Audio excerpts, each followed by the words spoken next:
relying solely on offer platforms worth it in 2025 as a restaurant owner? Is it? By the way, if you stick until the end of the video, I'm gonna give you my alternative to this question, to the answer of this question. To make this analysis and find out whether this is worth it in 2025 or not, I came up with a few metrics that we can use to kind of analyze whether this is worth it or not. The first one is cost. For restaurants, we're looking at 70% cost to make sure you are serving your customers, to serving your guests and everything. And this 70% cost is outside of whether you have people or not. So because when you're serving, you have to pay your staff, you have location, you have electricity, gas, and etc. In the beginning though, when you don't have a way to get people to your door and you're only using walk-ins, for example, walk-in traffic, then maybe here, in this case, it could be useful for you to partner up with an offer platform to get you those people in, but only in the condition of it being through commissions. So if you are getting people through commissions, so you are not paying any money upfront, but you're just sharing. So for example, let's imagine you have a 25 euro dish, and then you get 100 people from it, and then you have to share maybe 5 euros with that platform, then it kind of makes sense because you did not have to pay upfront. But in the case where you have to kind of pay them before you can get those people in, that's a little bit of disadvantages, because then you're having to deal with, in this case, higher cost to acquire people. So not only do you have to deal with your normal costs with your location, paying your staff and everything, so now you also have to deal with paying those platforms, and then you pay them to be on their platform, and then they get some commission off of it, and then at the end, it's not like they're gonna also discount your products, right? So when they discount your product, which is supposed to be 25 euros, for example, they can be selling it on their platform for 23. So you first of all using 2 euros on every article. This is just figurative, but on top of losing this to 2 euros, you also have to pay them commission, and now you also have to pay them money to be on their platform. You can already see how much cost will be added to this hypothetical 70% of cost that you already have before you start using these offer platforms. So you can easily jump from 70% to, I don't know, 75 to 80%. So just the cost is already 80%. In terms of cost, when it comes to using these offer platforms, I will give this platform a 1 star. 1 star because the costs are very high. The costs are astronomical, which is already part of the normal cost of running a restaurant. Your costs are already very high. And if on top of that you have to let go of 10, 14, 15%, on some sites you can see that you have to share up to 14% of you have to share up to 14% commission with those platforms, then you easily go from 70 to 80%. So how much margin are you left with here? That's the question you have to ask yourself. So I'll put it out of 5, I'll give it a 1. But again, I repeat, this will be good if you just started and if you were getting people off of commissions without having to pay them up front. So in the case where you're getting 1,000 people in from said offer platform, but then you don't have to pay them up front. You can pay them a part of what they bring. That will make more sense, because in that case, even if you have to discount, but still you're not losing money up front to pay them in order to get people to come to you. That will make more sense. Let's go into the second metric, control. In this case, do you have control over how many people can visit your place daily? Do you have their contact information? So I'm talking about email, phone number. I'm talking about average number of person, of visitors. do you have control over this? When you are partnering up with these offer platforms, they have very strict rules and very strict policies where when they send you people, you cannot oftentimes keep in touch with them. So you cannot have control. Because if you don't keep in touch with them, you don't have their phone, email, then how can you control how many people can come? How can you do a sort of prediction to how many people can actually come to your restaurant if you don't have no control, if you have no contact with them? That is the big question here. And when you always, the first time you try to kind of get control and keep in touch with this company, you might get kicked out because their policies are very strict. You know what's funny is even they already have these contacts in, because those platforms could be one of the biggest in the country. For example, in the Netherlands, everybody goes on those platforms to kind of find food, to kind of find something that they want to eat, like a new type of dish or whatever. So they already have the contacts. So what they're selling you is something that they already have. So in this case, you don't really have much control, yeah? They have all the control.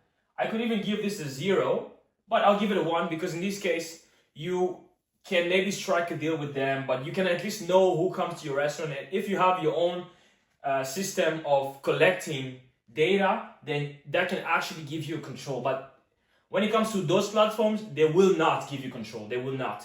Maybe in different cases where it's like maybe fork.nl, where you can actually keep emails, and in that case, then yes. But mostly your control here is very limited. So I'll also give it a 1 out of 5 star. But again, like I said, if you're just beginning, you just started newly, you don't actually really need control because you're getting your first few people in. And in that case, you don't really need control. But if your goal is to scale, your goal is to grow, you need control. Because how can you grow without control? You need to have your metrics dialed in. And the only way to track them is if you have control. That's if you want to grow. Okay, let's go to the next one, reach. So because those companies that you partner with have a wide reach, everybody uses them, then I would say that their reach is pretty high. So I could give it a 4.5, you know?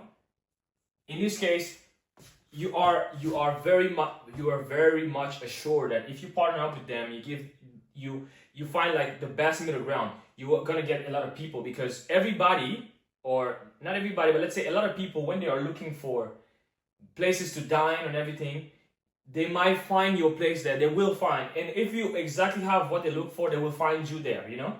So I would say that their reach is pretty high actually. They have pretty high reach, and that's actually very beneficial for you in that case. Whether you are just starting out or you already started out, and if you decide to go and partner up with one of those offer platforms, then it can only be beneficial when it comes to reach actually. So I'll give it a 4.5 out of 5. Now let's talk about order repeatability. This has to do with the number of times a customer will come back, you know? So let's just call it OR. The tricky part with this one is because you don't have control, you also cannot track and predict how many people can come back. Some people might just come back because they like what you make. Maybe they're just fan of what you make. Maybe, I don't know, they identify themselves with what you make. That's all good, but that falls outside of your control. And as a business person, as a restaurant, you need to have control over this. Order repeatability, in this case, I will give it a 2.5 because if a visitor has tried your place and has liked it, they can always book again through those platforms. And that is very much possible. But again, like I said, you don't have control over it. So you cannot trigger it. There's no way that you, without the platform, can get to a point where you can actually have those people who came once come again for the second time in the same week, for example, or in the same month to come again 3, 4, 5 times. There's no way you can achieve that through those platforms. because that's not what they're there for. You know, those platforms are there to get you people, of course, but not in a manner that is repeatable, because in some cases they offer discounts, you know. So when they offer discounts, you will attract the type of people who only shop for discounts and not necessarily are there for the long term. So you're not gonna be able to build some type of relationship with them, and then when you don't do that, then you're not assured to get them again the next time. So for this reason, I'll give it a 2.5 when it comes to order repeatability.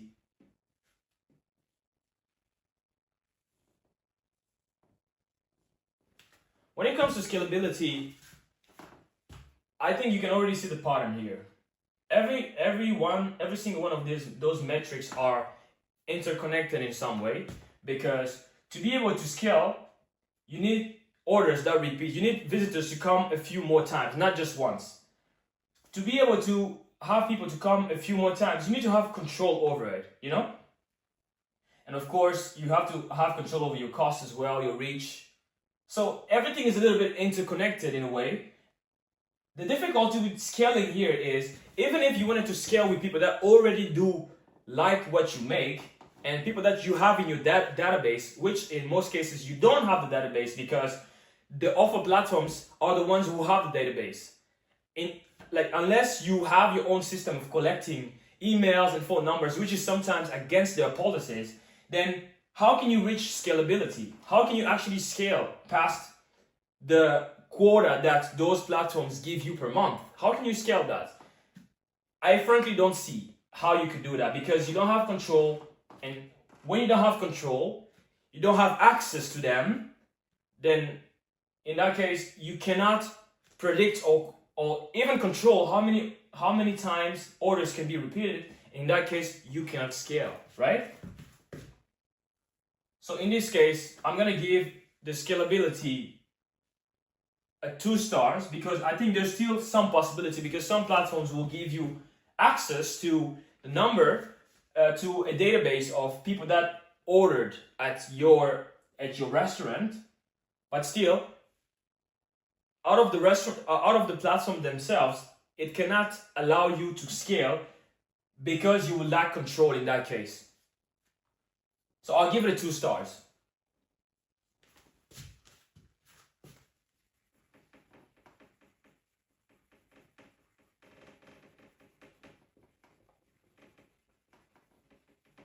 Saying all this, what I just mean is, relying solely on this is not a good idea. I think it is not a good idea, because looking at how the matrix is given here, if we have to do an average out of 5, we could do it makes 2.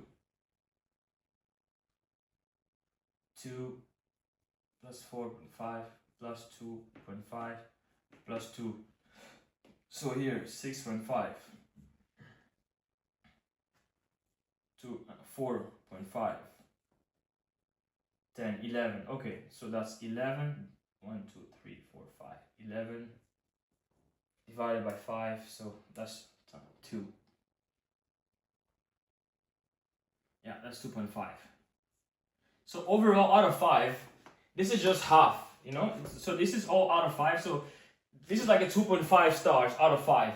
Why should you, as a smart restaurant owner, settle for this? While you could have total control, total reach, scale your business, I just wouldn't understand why you would settle for this. That's why I'm going to give you the strategy that you can actually use to get away from this. And when I mean get away, I don't mean to get rid of this. I just mean that this should not be the only way you get visitors. And this is mostly for restaurants that have more than 80%. If you have more than 80% of your orders, of your bookings, of your delivery coming from these offer platforms, then this is exactly for you. This is why I think you should not, but it's all up to you, but this is why I think that you should not rely solely on them, because out of all these metrics, you can yourself understand why it is not beneficial to you.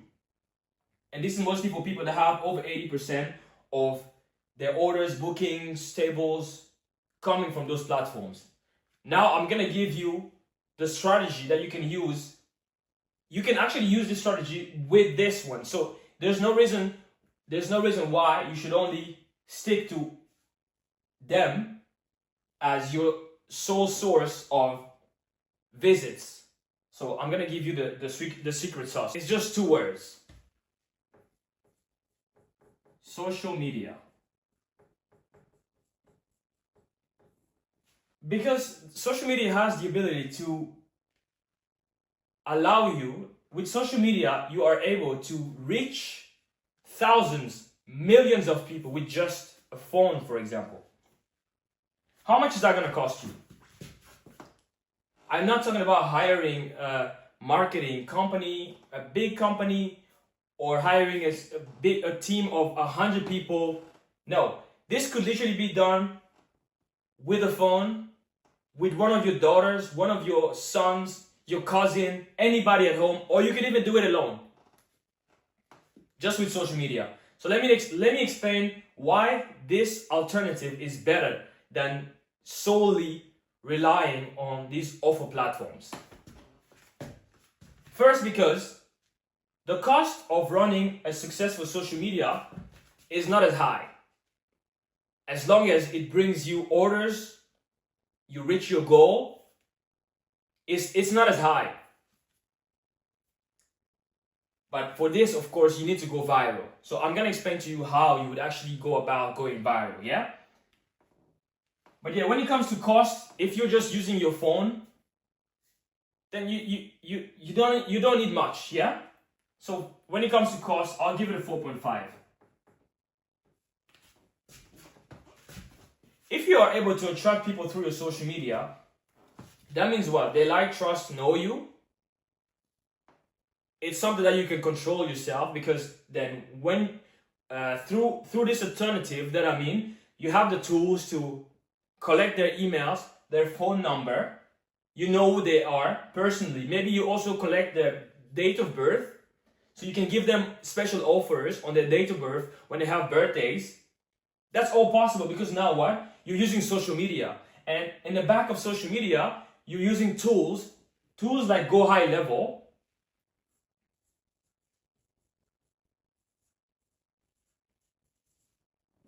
Tools like Go High Level that will allow you to have what they call a CRM. And in the CRM, then you can have phone numbers, emails, name. You can have more information and control over your visitors. So for this reason, I'll give this alternative a 4.5 stars as well when it comes to control, because you have contact, you have a database that is all yours, and you're not breaching any policy here. You don't have to rely on an external company to have control over the visitors that you get. You are able to predict how many people can visit, because you have their emails. You can literally contact them. You can send them a message. You can send them an email, which they're gonna respond to by coming or booking a table or paying directly. So I'll give it a 4.5.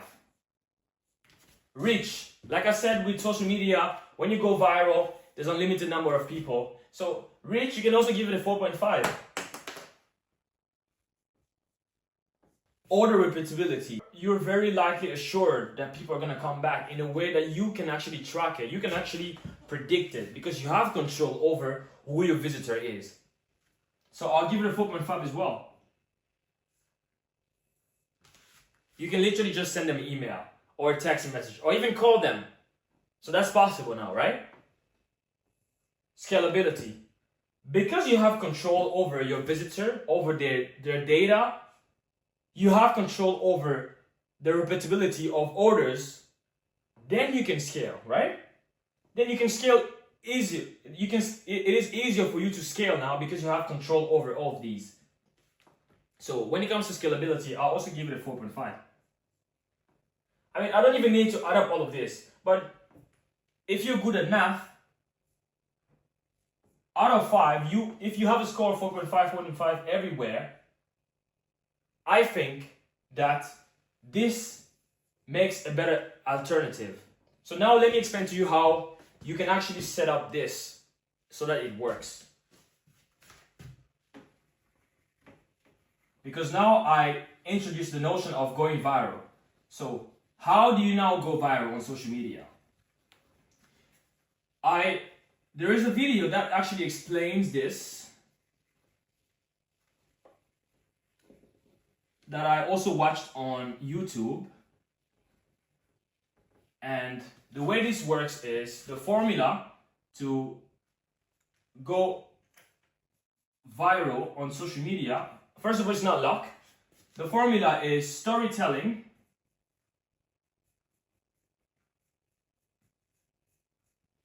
plus retention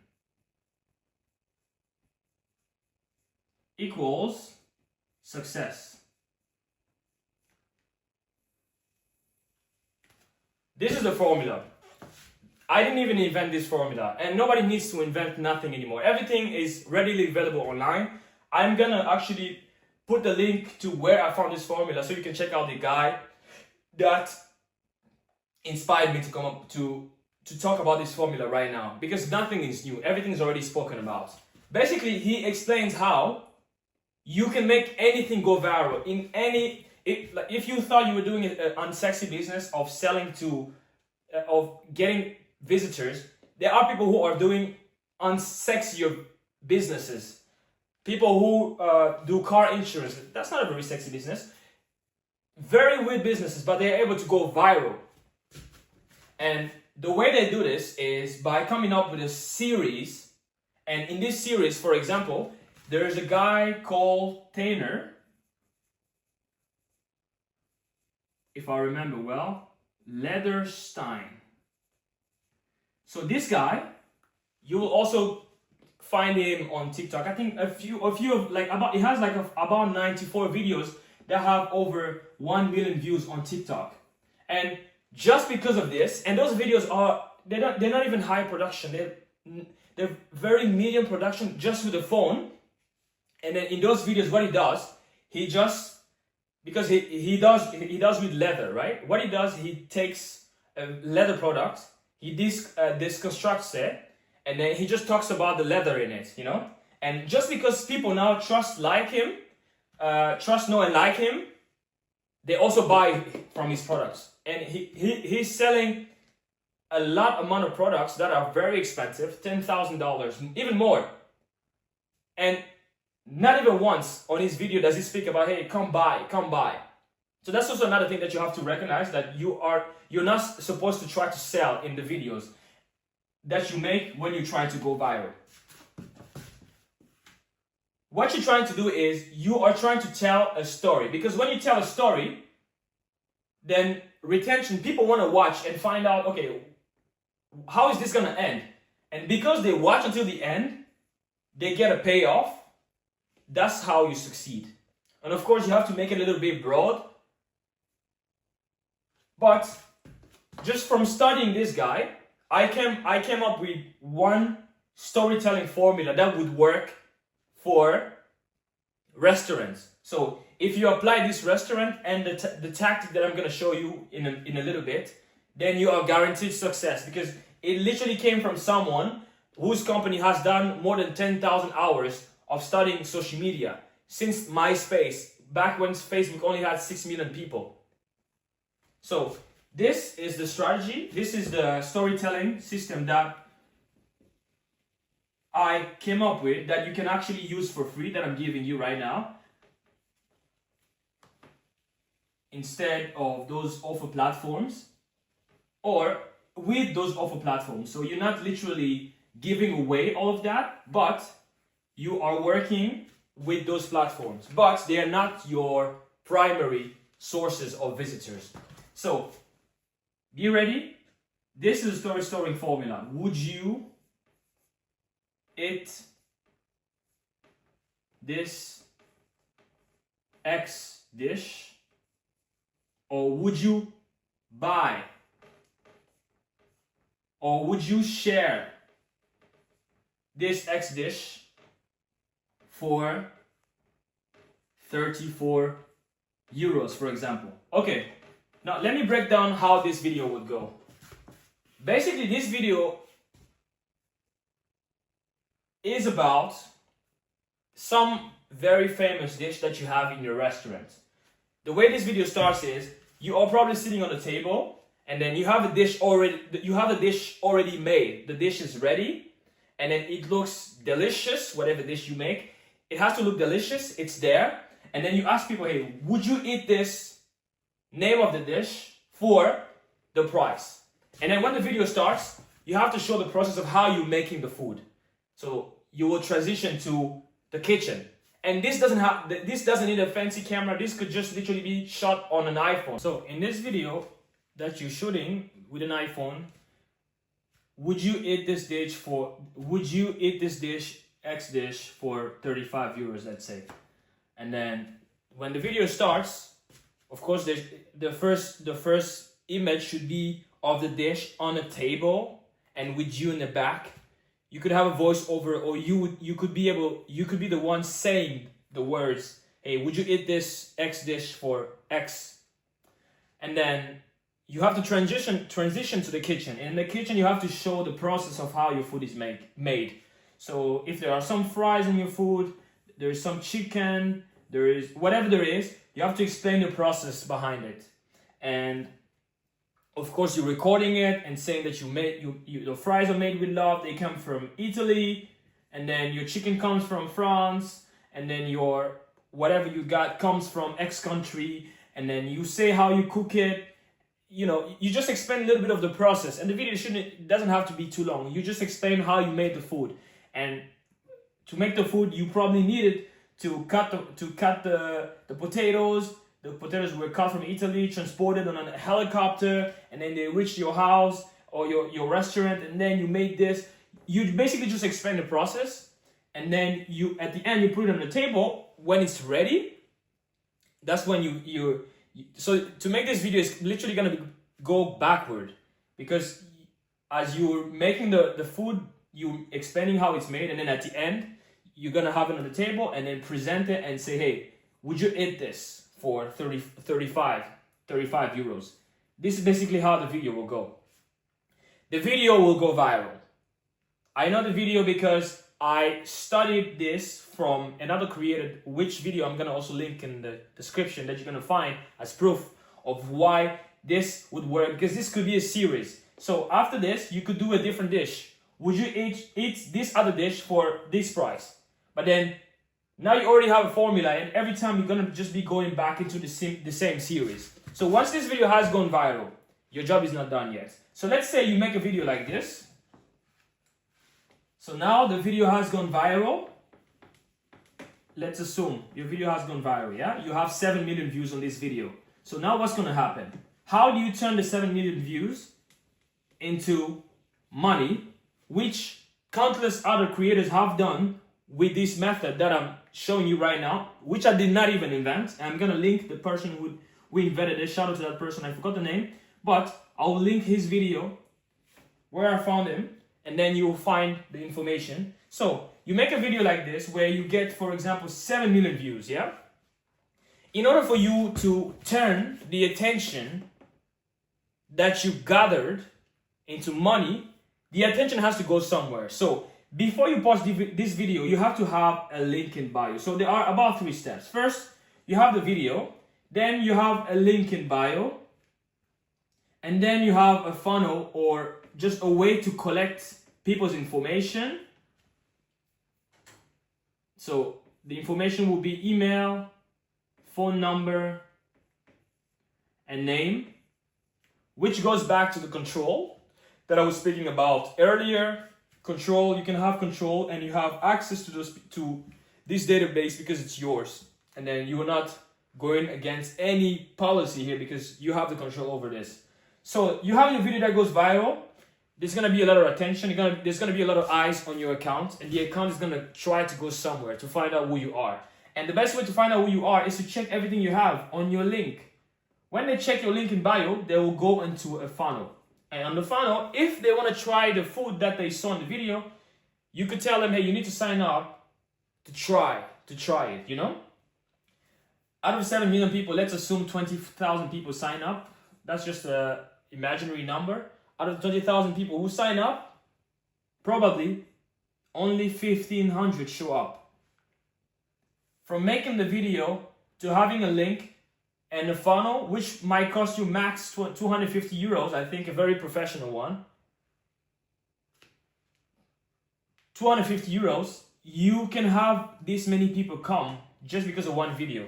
And when you multiply this by that, 1,500, I think I already made a little bit of calculation here. We have 175, 5, 3, 5, 2, 3, 4, 5.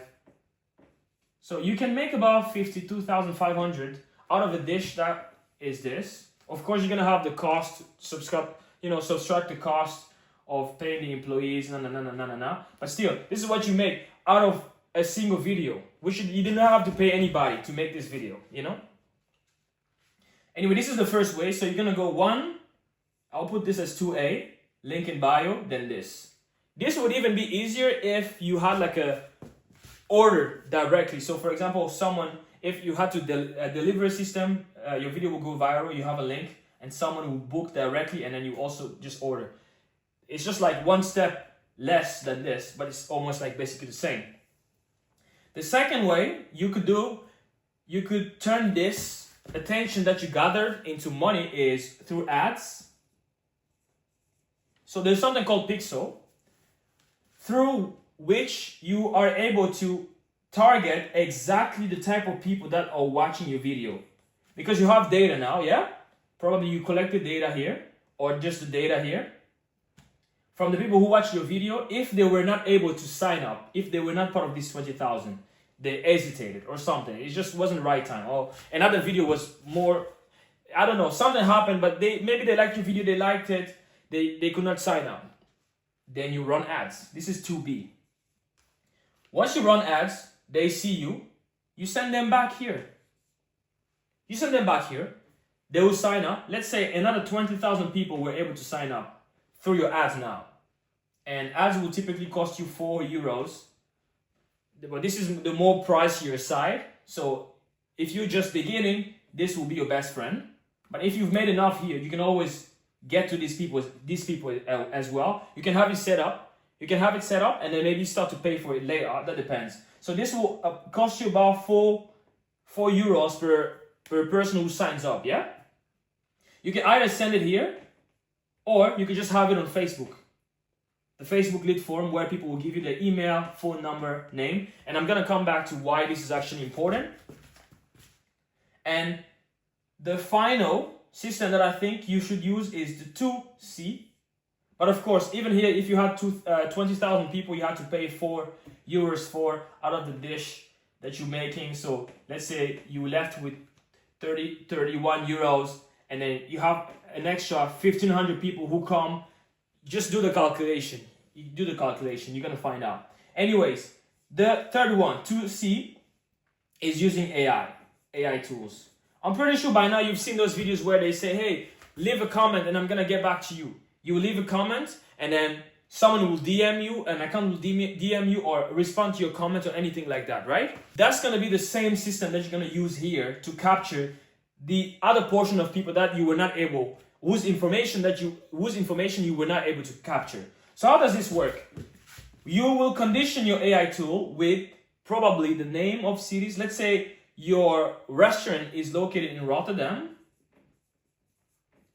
So in the video, at the end of the video, you have to manufacture the comment in a way that will allow this condition to work. So for example, the title of the video will be, would you eat this dish, X dish for X amount? And then at the end, you're going to say, at the end of the video, when you already presented, you could say, hey, comment the name of your city, if you will. You're just throwing that in the air. So people who actually follow and then they comment the name of the city where they are from, you give a condition. Let's say your restaurant is based in Rotterdam, and then you give a condition to the AI tool, say, oh, every person that comments Amsterdam, Eindhoven, Enschede, and countless other cities that you can add, respond to their comments. So once the AI sees a comment like this, the AI will respond to the comment. You'll say, ooh, maybe, oh, it sounds cool, not so far from our restaurant, by the way. And then they will respond. And then they'll have a little chit chat. From this chit chat, the AI will DM them. We'll send a DM. Why? Because sales happens in conversations. And I'm also going to link a video explaining how the sales happens in conversation. I did not invent any of this. I will link every source that I have when it comes to this. Sales happen in conversations. The AI tool will DM them. They have a small conversation. Hey, so I saw that you responded. No, you live in this city. So your AI we did a little bit of pre-qualification. We know that these people that because they live nearby your city, they're more likely to come to you, you know? Other people will even travel across the country to come try whatever dish that you have. So, but in this case, let's say we wanted to focus on the people that live nearby because we think it's immediate. They can just come immediately. So there's more chances of us reaching these people than the people that are far away. So we're going to focus on these people that are nearby. So we focus on them, we DM them, we have a small conversation. And out of the conversation, we send them back here, right? Said, oh yeah, okay, then you can check out here. And then more people that we cannot probably get here or here, we can get them here. Let's say 20,000 more people. Out of 7 million people who watched the video, that's not crazy to say. So 20,000 more people that were not here, we get other more people to sign up. Let's say maybe 1,500 more people sign up. Let's say 20,000 more people signed up and 1,500 people more show up. All this from this technique, you know? Only from this. So just ask yourself. Of course, this is gonna cost a lot more because then you are using email and text marketing, but I'm gonna go back to this to explain why email, phone, and name is important. Coming back to the control, one of the metrics that I told you about, because control can allow you to have repeatable orders, and then repeatable orders will allow you to scale. Coming back to that, you know, that formula, the premise that you need control to be able to scale.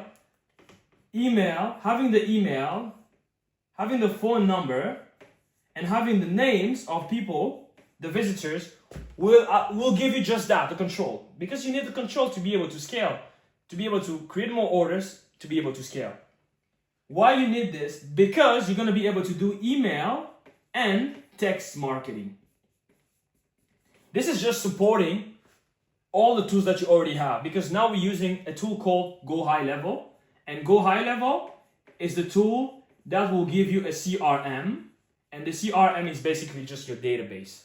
So the email, phone number, names, where all these things stored at with Go High Level. It's a cloud-based thing, so it's on the internet. You can use it with your laptop, so it's not very difficult. Coming back to email and text marketing, once you have those people sign up, you might need to probably remind them, okay, they signed up through your funnel, one of those 3 mechanisms that I told you after your video goes viral. You send them a welcome email. And then you can say this. Hey, Mark, this is from Restaurant X. Thank you for signing up. This is the address, or something like, oh yeah, come try this. No. You know? If they especially signed up for because of the video that I saw, of course they want to come try it. But if you give them something extra on top of it, they'll be very glad to come, because they like your video already. They already know, like and trust you because of the video that you made. They saw it, right? You gather the attention. So you're just telling them, okay, if you come with a friend, then you can get your 35 dish with 5% less. So you're giving them a deal, for example. That's also a thing. You don't necessarily have to do that, but you can also do it if you want to. But then maybe one condition will be to bring a friend. So now you get 2 people, maybe off of the price of 5% less from the first person. Now, the reason why you use email and text marketing is because people tend to read less emails than text. So text marketing has 95% open rate. Open rates means simply, like, you know, when you receive a message, you open it. But you receive a lot of emails that you don't open. But you are more likely to open a text than an email. That's why you use them together. So once you send an email, because they know it's you from Restaurant X, because they sign up, now you hit them with a text as well. But the text should be more like a conversation with a friend. Also with the email, So you send them a text, and the text will say something like, hey, we just gave you this. By the way, just a heads up, it is available from X to X. So to add a little bit of urgency there, so that those people are not just gonna sit on that offer, because there are some lazy people that you also need to push, to give them a little bit of push so that they will come through this. This is the mechanism behind collecting 20,000 email, phone numbers, and having 1,500 people show up, or even more. I'm just giving you the lowest numbers that you can imagine, but in reality is way over that. And your chances of closing even 50% or having at least 50% of people who sign up come is literally to call them. So for that, you can also use an AI tool, or you can probably hire someone who will have to do that. But that can become very difficult, because if you have to call 1,500 people, that will be difficult. But if you also have like an AI tool whose goal is to simply call those people. So as soon as someone signs up, the AI will call them. That's a 24/7 AI. And that's also something you can train the AI on your knowledge. So it will call them, and then it's, I'm calling you from restaurant, we just saw that you signed up, we want to give you this offer. And after the call, they receive an email. And after the email, they receive a text. Through the email and text, you can give them like a booking link, yeah? And through the booking link, you can also probably give them a paying link where they can book and pay. And if they book and pay, it's more likely that they're gonna show up, because they already paid for it. You know what I mean? But you can also, if you don't want to be too aggressive, you can just send them a link to book. But it's good to send them a booking link with the paying link, which is of course refundable if they don't show up or something. That's also something that you can add in your policy.